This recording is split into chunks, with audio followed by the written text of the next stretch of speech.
We're here at Circle K at the intersection of Old Canton Road and Pear Orchard at the scene of a crash that witnesses said should have made the headline news.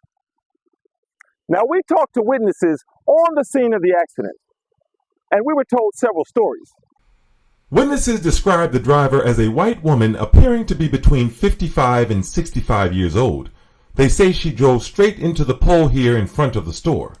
Store workers and bystanders rushed over and said they could tell something was wrong. But instead of staying put, witnesses say the driver made statements that stunned bystanders. She allegedly told witnesses, "I can't go to jail. I can't risk another DUI. I'm going through a divorce." Then, she allegedly pulled out what one young man described as a wallet full of cash and offered witnesses $100 to take her home. One witness was adamant that the first responding officer himself admitted it didn't look good for the driver based on what he saw in her truck. The witness even recalled the officer responding to a customer who joked about taking the money by saying, "I would have had to arrest you too." If the officer was prepared to arrest a bystander for being an accessory, why wasn't the driver herself treated with the same urgency?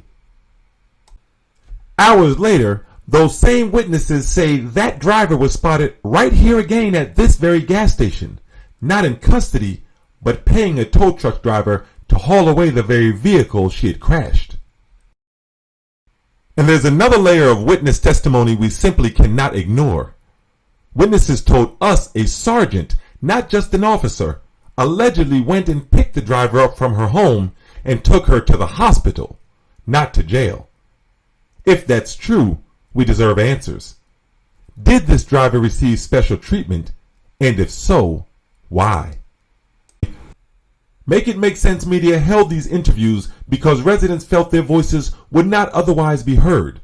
And what makes this all the more alarming is that despite the chaos, traffic lights out, power disrupted, news cameras on the scene, this incident to date has never appeared in the news.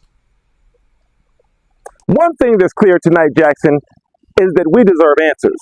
At a time when we see Jacksonians being kicked out of apartment complexes for bills that aren't theirs, while a mayor and a police chief try to gain a stronghold on the city and hold everyone accountable, we've got to be sure that that accountability doesn't apply to certain zip codes.